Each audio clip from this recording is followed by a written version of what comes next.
Hola, ¿qué tal? Bienvenidos a este programa Poder Ciudadano, Cooperación y Conocimiento en contra de la corrupción. Mi nombre es Daniel Hernández y el día de hoy le tenemos un tema bastante interesante. Quédese con nosotros. El tema es el compliance como aliado de los empresarios contra la lucha de la corrupción en nuestro país. Este es un tema muy importante, muy medular, que no solamente compete al sector empresarial, sino también a las entidades gubernamentales y evitar que se realicen actos de corrupción en estas entidades. Quédese con nosotros, es muy importante contar con su participación ciudadana en estos diálogos y ya está lista nuestra mesa esta mañana, nuestra mesa de diálogo. Vamos a conocer a los invitados en esta ocasión. Bienvenidos.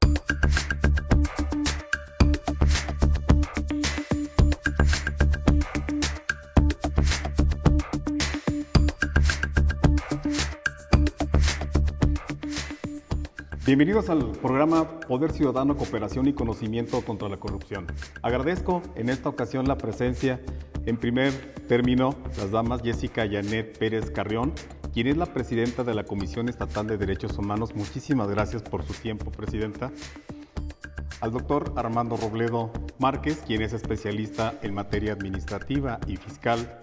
Y también al maestro Andrés Rodríguez de Alba, quien es especialista en el área de compliance. Muchísimas gracias por su tiempo, por su dedicación. En esta ocasión nos reunimos con este tema, el compliance como aliado en la cuestión del cumplimiento y evitar riesgos, no solamente para las empresas, sino también para los gobiernos, para los estados. En este contexto, pues hemos visto que el compliance estaba restringido prácticamente para instituciones internacionales, multinacionales, y las más afectadas en este rubro pues eran aquellas que estaban interfiriendo en los asuntos de dinero, como eran las empresas que cotizan en bolsa, las que cotizan en Nueva York, por la ley Sarbanes-Oxley, que es una ley de control interno que prácticamente originó una caída de legislaciones y de conceptos que hoy por hoy ustedes nos los van a desglosar adecuadamente, y que desde luego también la parte de la industria farmacéutica fue una de las industrias que fue muy apegada a la cuestión del compliance por obvias razones. Pues les doy la más cordial bienvenida. Sin más preámbulo, me gustaría que empezáramos a tratar ese tema y pues como primer duda que tenemos todos los ciudadanos en Aguascalientes que no conocemos de este tema es ¿qué es el compliance? ¿Ustedes por qué lo consideran que es un programa que va a fomentar la integridad, que va a fomentar una estrategia con la lucha ante la corrupción y por esta parte ayudaría mucho a los gobiernos y a las empresas? Me gustaría darle el uso de la voz a nuestra invitada. Bueno, ahorita creo que los especialistas sobre este tema abundarán más, pero pues este es un mecanismo por el que se puede detectar cuáles son las normas que se tienen que cumplir, las normas y las reglas y hacia dónde se debe de orientar para tener las mejores prácticas en la administración, tanto de las empresas como pues de cualquier entidad. Pues esta detección nos ayuda pues para detectar las reglas aplicables, la detección de riesgos, implica la generación de compromisos de todas las personas que colaboran en las instituciones, y pues eso todo va encaminado a generar pues un buen gobierno, que exista una proporcionalidad, que exista transparencia, que exista sostenibilidad en las acciones que se implementan, y esta orientación a cumplir con todas las reglas pues es lo que nos va a dar como resultado. Yo aquí, bueno, pues por el tema al que me dedico, quisiera sumar pues que cuando se esté pensando justamente en el compliance y se esté haciendo esta detección de la normatividad que se tiene que seguir y que cumplir para pues tener justamente este buen gobierno y todas estas buenas prácticas, pues se tiene que tener presente el tema de derechos humanos, ¿no? Los derechos humanos en las empresas no ha sido un tema que siempre se haya abordado. No ha sido un tema que las y los empresarios digan, pues tengo que cumplir con los temas de derechos humanos porque pues la dinámica ha orientado al cumplimiento de otro tipo de normatividades. Permítame interrumpirte, Presidenta. ¿Cómo crees tú que esta temática que estás manejando, que es muy interesante, la parte de los derechos humanos, pueda incrementar la integridad, pueda incrementar el bienestar y que sobre todo pueda abonar a la corrupción, sobre todo en lo que estás marcando en las empresas privadas? En todo, porque a ver, los derechos humanos, luego tenemos la idea de que se deben de respetar solamente por la parte gubernamental y claro, hay mecanismos específicos para vigilar que las entidades gubernamentales cumplan con los derechos humanos. Pero el cumplimiento de derechos humanos nos atañe a todas las personas independientemente de la actividad que realicemos. En la medida en que las y los colaboradores y colaboradoras de una entidad ven reflejadas el cumplimiento de las normas de derechos humanos, pues se le está respetando para empezar su dignidad. Y es que, pues a ver, todas las acciones que implementemos debe de partir justamente del reconocimiento de la humanidad, del reconocimiento de que todas las personas somos humanas y que inherente a pues tenemos la dignidad e inherente a esta tenemos todos los derechos humanos. Y en el desarrollo de las actividades de las empresas, pues tiene todo que ver con los derechos humanos porque se pueden, justamente las detecciones de riesgos que se pueden hacer y que hay una muy latente, puede ser por ejemplo la discriminación, que si no la tienen como vislumbrada pues pueden incurrir en conductas de discriminación o pueden tener mecanismos o algunas reglas o algunos procedimientos que les impliquen riesgos para generar una discriminación. Entonces eso implicaría que, a ver, si desde el inicio tenemos esta idea de visualizar dentro de las normas que se van a tener que acatar los derechos humanos, entonces también cuando se haga la detección de riesgos, pues vamos a detectar los riesgos de violaciones a derechos humanos que se pueden dar al interior de la empresa, tanto dentro de la empresa como de la empresa hacia el exterior. Por ejemplo, las políticas o las maneras en que desarrollen su trabajo o su actividad puede impactar en un medio ambiente.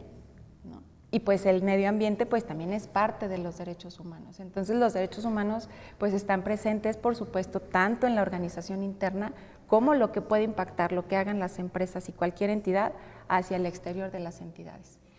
Yo creo que mencionaste una palabra medular y que es la dignidad. Cuando tenemos dignidad y que estamos a gusto en algún lugar, dentro de nuestra casa, en un trabajo, en el Estado, yo creo que se consiguen cosas maravillosas. Y cuando no nos sentimos a gusto, creo que eso es algo que no nos satisface y desde luego viene una degradación social y por ende del ser humano. Doctor, ¿usted qué opina en relación con esta cuestión? ¿Qué es el compliance para usted? Sí, abonando a lo que dice mi compañera Jessica, pues efectivamente se trata del cumplimiento. Esta es una palabra que viene del inglés comply y que no es otra cosa más que cumplir. Pero ¿qué tenemos que cumplir? No solamente es la cuestión de la normatividad, sino que es una cuestión integral. Por eso la importancia de que este cumplimiento se pueda aplicar a los particulares, a las empresas y también pueda llevarse a cabo por parte del gobierno.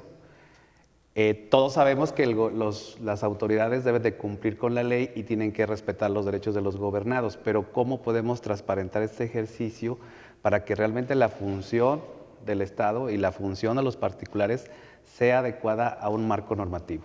Esta adecuación operativa precisamente es lo que es el compliance y tiene muchas derivaciones porque no solamente es cuestión administrativa, legal, sino es una cuestión también que va más allá. Ahorita que se tocaba el tema, por ejemplo, de la dignidad, de la discriminación, pues son elementos que a lo mejor los relacionamos con temas del gobierno, pero que realmente están en nuestra sociedad a diario y que una empresa puede aplicar políticas de ese sentido, un cumplimiento en ese sentido y eso genera un efecto siempre positivo. Entonces, yo creo que la bondad más interesante del compliance es precisamente el efecto positivo, ¿no? Que en el caso también de la cuestión de combate ante la corrupción, pues el que los funcionarios tengan un contexto, lo que se debe de hacer, cómo aplicarse y qué deben de respetar, pues eso permea en la sociedad para que se llegue a un cumplimiento efectivo y real de la ley. Creo que en este caso, doctor Robledo, tocas también un tema muy medular, que también los funcionarios deben de respetar ese tipo de obligaciones y ese tipo de encomiendas que ya están marcados en las leyes y que en muchos casos se traducen tanto en una violación de los derechos humanos como en el no ejercicio de la actividad pública, que esto conlleva a lo que nosotros lo llamaríamos la corrupción, es decir, el que el gasto público no se ejerza adecuadamente. ¿Cuál es su opinión, maestro Andrés Rodríguez, en relación con el cumplimiento? Eres un destacado expositor en la materia. Nos gustaría mucho que nos ampliaras este concepto, qué es y hasta dónde puede permear. Bueno, es muy importante y coincido en las opiniones de mis compañeros de panel. Los dos pilares del compliance es la anticorrupción y el respeto a los derechos humanos. Esos son los dos pilares. Digamos, si pudiéramos en primera instancia dar una definición de compliance, es un sistema de gestión que es para establecer controles, pero también es reeducar al seno de una organización, que puede ser una organización pública o puede ser una organización privada. Y a final de cuentas lo que busca es crear una cultura de integridad. Como antecedente internacional podemos ver que el tema del compliance tiene un gran desarrollo en países como Francia, como Estados Unidos, como Canadá, todo lo que es Europa. Hay convenciones internacionales en materia de anticorrupción, hay una convención de la ONU en materia de anticorrupción o en contra del soborno, hay una convención a nivel interamericano y hay un apartado del TEMEC, el artículo 27 del TEMEC, que es un capítulo sobre la anticorrupción. O sea, a nivel internacional tiene una gran relevancia. Y esto ha cobrado importancia poco a poco aquí en nuestro país. Y es importante que nosotros como especialistas en el área de derechos humanos o de derecho empecemos a impulsar este tipo de situaciones. Digamos que el compliance, como ya lo mencioné, es un sistema de gestión para reeducar y crear músculo de integridad. Y digamos que no nada más, obviamente está enfocado en el caso de las empresas privadas, desde las pymes hasta las empresas grandes, pero también se puede aplicar tanto en organismos públicos centralizados o descentralizados. O sea, obviamente sabemos que hay contralorías internas, pero las contralorías internas, básicamente su función es pues auditar. O sea, cuando ya sucede el ilícito, la infracción, pues entonces vienen y sancionan. Pero el enfoque del compliance es diferente, es una cultura de prevención, anticiparnos al riesgo. Y obviamente hay diferentes tipos de riesgos que puede haber en una organización, tipo de riesgos financieros, reputacionales, riesgos operativos, riesgos jurídicos, ¿sí? Serían los principales. Entonces, al establecer yo controles y políticas internas medibles dentro de la organización, y dando capacitación o socializando esas medidas de integridad en el seno de la empresa, yo me estoy anticipando a esos riesgos, ¿sí? Y yo creo que el empresariado mexicano y también en el seno de la administración pública no estamos acostumbrados a anticiparnos. Ya simplemente pasamos de que, bueno, alguien cometió una infracción, lo sancionamos. En el caso de una empresa privada, pues si un empleado comete alguna infracción, pues lo sancionamos, ¿no? O en el caso de la administración pública, pues viene la Contraloría Interna y aplica alguna sanción. Pero no hay un programa de capacitación integral donde se vayan estableciendo conceptos, donde vayan capacitando al personal sobre, por ejemplo, temas muy interesantes como podría ser el conflicto de interés, por ejemplo, ¿no? Mucha gente no sabe que a lo mejor el recibir un regalo de algún proveedor en una empresa privada o recibir contratos de algún contratista a nivel gobierno, pues eso pudiera aparentemente encuadrar en algún tipo de conflicto de interés. ¿Qué pasaría si al seno de estas organizaciones se establecieran políticas, se dieran capacitaciones previas para enseñar y reeducar sobre lo que es el conflicto de interés? Y estaríamos avanzando mucho en ese camino, ¿sí? Entonces eso es lo que elabora o parte de lo que hace el compliance, ¿no? Ya después, si tengo oportunidad, ya podremos platicar de la parte penal o de la responsabilidad penal que tiene. Claro que sí, en un segundo la vamos a abordar. Y bueno, redondeando los puntos de qué es el compliance, creo que cada uno de ustedes ha dicho palabras muy medulares como el respetar los derechos humanos, el respetar las reglas y las legislaciones que se tengan en los estados y en las empresas. Y particularmente, maestro Andrés, acabas de mencionar un punto medular que es reeducar. Podemos hablar que el compliance es una reeducación que va que va a abonar a nuestra cultura. ¿Ustedes cómo ubican a México? ¿Creen que México ya está en esa fase en que México podrá ser reeducado ante la corrupción? Se habla mucho de que los mexicanos nacemos con la corrupción. ¿Ustedes creen que esta fase de nuestra cultura mexicana ya esté en una transición en donde un ciudadano común le dé el paso a un peatón, por ejemplo, que observe los derechos básicos, que voltee a ver, por ejemplo, el círculo de la velocidad máxima y que pueda atender a una obligación legal de no darle exceso de velocidad a un vehículo, por ejemplo? ¿Cuál es el punto de vista de ustedes en esto? ¿México está preparado? Bueno, yo creo que hay que avanzar. Obviamente, pues desde el momento en que ya firmamos compromisos internacionales a nivel interamericano, a nivel ONU, inclusive en el propio capítulo del TEMEC, donde hay una disposición específica donde se señala que el gobierno tiene que apoyar este tipo de políticas para que el sector privado también se oriente a una política anticorrupción, pues lo debemos de hacer, ¿no? Yo creo que no ha habido la suficiente difusión sobre esta temática, pero pues nos corresponde a nosotros, ¿no? El compliance es llevar el Estado de Derecho al seno de una organización, que se vaya cumpliendo. O sea, nadie me tiene que venir a decir qué es lo que debo de cumplir, sino que yo mismo me autoorganizo, me autogestiono y voy cumpliendo. Y esto pues debe de irradiar todo el orden jurídico, ¿no? Obviamente el Estado tiene que poner de su parte, pero la lucha contra la corrupción no es una responsabilidad, de mi punto de vista, únicamente del Estado, también debe ser una corresponsabilidad de los particulares, ¿no? De personas físicas, personas morales.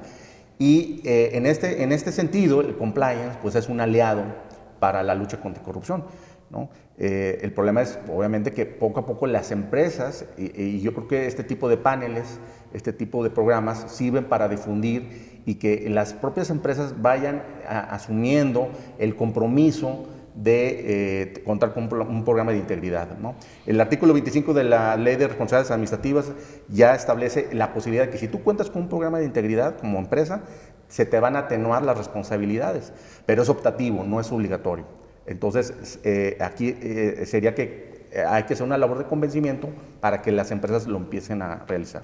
Yo creo que esto nos lleva a nuestro siguiente punto, ¿no? ¿Cuál es el impacto, tanto en el gobierno como en las empresas, al implementar estos sistemas de compliance que coadyuven en la prevención y en el combate a la corrupción? Jessie, nos gustaría escuchar tu opinión. Pues justamente el impacto, creo yo, estaría orientado a esto que han venido diciendo mis compañeros en la mesa, a que tengamos una mejor cultura de la legalidad, que podamos estar hablando de un Estado de Derecho en todos los ámbitos y justamente dejar de lado la creencia de que solo quienes tengan algún encargo público tienen la responsabilidad o la obligación de respetar los derechos humanos, sino pues todas las personas tenemos que hacerlo y lo podemos hacer. Y en esa medida, a ver, es que cuando se respetan las reglas, el impacto positivo es para todas las personas. El que respete la regla, mi vecina, mi vecino, la empresa, el impacto positivo se va a dar para todo el entorno, no solamente para la empresa. Entonces, yo creo que las personas siempre estamos preparadas para dar ese paso, para dar un paso a la responsabilidad, para dar un paso a la cultura de la legalidad, a ser personas íntegras, a estar en contra de la corrupción. Es que estamos en contra de la corrupción. A las personas socialmente, yo creo que si le preguntamos, y ahorita salimos y preguntamos a las personas que están pasando si están de acuerdo con la corrupción, nos van a decir que no, es que no queremos la corrupción. ¿Cuáles son los caminos que tenemos que andar, que ya empezamos a andar, pero que hay que seguir andando y hay que transitarlos de la mejor manera y allegarnos de lo que nos tengamos que allegar para poder andar de manera más sólida ese camino? Pues es justamente de lo que estamos analizando y hablando el día de hoy, ¿no? Este sistema de gestión que nos va a decir, ok, a ver, detecta los riesgos. ¿Cuáles riesgos? Pues como decía el maestro, pues tenemos que buscar cuáles son las normatividades aplicables a las actividades que vamos a realizar, donde desde cualquier organización pública, privada, persona física, persona moral. ¿Por qué? Porque todas y todos queremos justo transitar esto, a una cultura de la legalidad en donde todos respetemos todo y entonces, como decíamos, el impacto va a ser positivo para todas las personas. Completamente de acuerdo. Estamos en esto y desde luego que hay que resaltar que esto no solamente es para los funcionarios públicos, sino que también nos atañe a toda la sociedad. Vamos a una pausa y regresamos con ustedes.